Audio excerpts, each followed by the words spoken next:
Good afternoon यासाठी की आता वाजला आहे 1 आणि दुपारच्या 1 वाजता माझा ब्लॉग चालू करते मी. घरातली सगळी कामं उरकलेली आहे, बाळ झोपले आणि आत्ता मेन प्रॉब्लेम असा झालेला आहे की साईशा यायचा टायमिंग झाला आहे आणि बाळ झोपले. सो आता अजून 15 मिनटं आहे, तर बघूयात की टायमिंग होईपर्यंत बाळ झोपतंय का उठतंय. जर झोपलं तर मला उठवून न्यावं लागतं आणि ते इतकं वाईट वाटतं की झोपलेल्या मुलाला उठवून नेणं. बट बघूयात.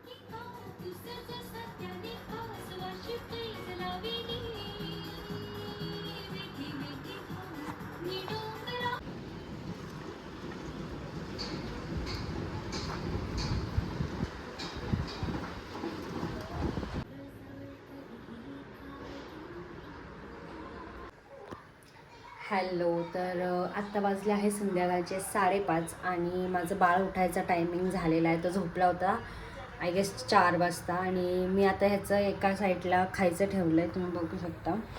आणि एका साईडला स्वयंपाकाची पण तयारी चालू केली आहे, कारण तो उठला की त्याला चारून आम्हाला खाली खेळायला जायचं आहे. सो मी अर्धा स्वयंपाक करून जाते आणि थोडाफार आले की फोडणी वगैरे टाकायचं काम आल्यावरती करते.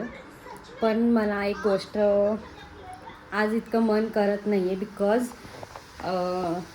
एका न्यूजमुळे जी सोलापूरमध्ये घडली आहे की ते जे काय बाळाबरोबर झालं ना, की ते छोटंसं बाळ ते विहिरीत पडलेलं, असं मन माझं असं धसतच नाही. आज काही काम करायचं मन पण करत नाही आहे. So but show must go on, आपल्याला आपलं लाईफ जगावंच लागतं. बट ते बाळाबरोबर जे झालं ते खूप जास्त वाईट. इव्हेंच्युअली सगळ्यांबरोबर जे झालं तेच खूप खरं तर वाईट होतं. पण दॅट्स इट. आता कायच बोलू शकतो आपण त्याच्यावरती. आपण स्वतः तिथं जाऊन किंवा आपण काहीच करू शकत नाही या गोष्टीमध्ये. सो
मी आहे साईशा.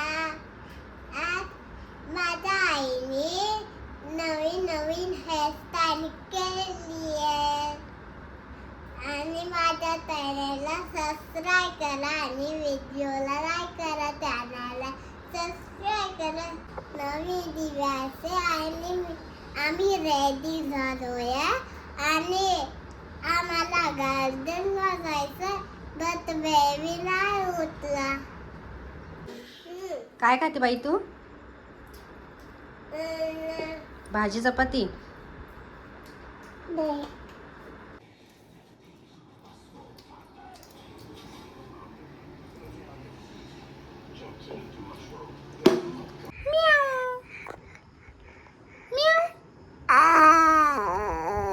माऊ कशी करती?